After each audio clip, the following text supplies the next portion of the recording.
2025 के बाद भारत किसी भी विदेशी लड़ाकू जहाजों का सौदा फाइनल करेगा, इसकी संभावना बहुत कम है। ऐसे में 2025 से पहले जिस किसी भी लड़ाकू जहाजों का सौदा फाइनल होगा वही सौदा 2025 के बाद पूरे होंगे, क्योंकि भारत अपना खुद का 5वीं पीढ़ी का या फिर उससे भी एक कदम आगे का लड़ाकू जहाज बना रहा है।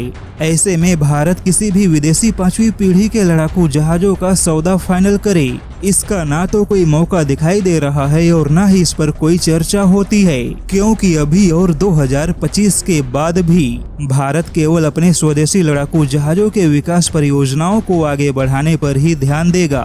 और इसी के तहत भारत ने बड़ा फैसला लेते हुए तेजस मार्क 2 के प्रभावी मॉडल के विकास को मंजूरी दे दी है। वहीं कैबिनेट कमेटी ऑन सिक्योरिटी से मंजूरी मिलने के बाद अब तेजी से तेजस मार्क 2 के विकास परियोजनाओं को आगे बढ़ाने की तैयारी होगी।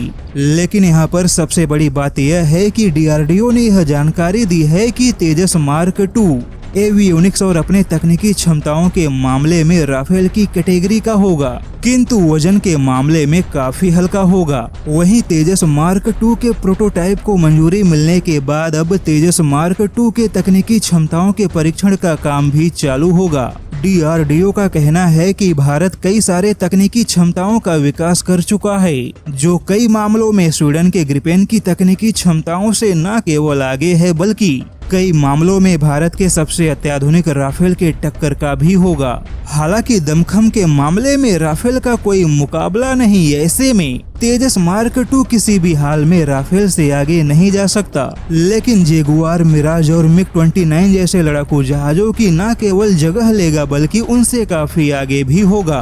और भारत की इसी तैयारियों के आधार पे यह माना जा सकता है कि 2025 के बाद भारत किसी भी लड़ाकू जहाजों को खरीदने जैसे कदम नहीं उठाएगा, क्योंकि अब स्वदेशी फाइटर जेट ही भारत की प्राथमिकता बन चुका है।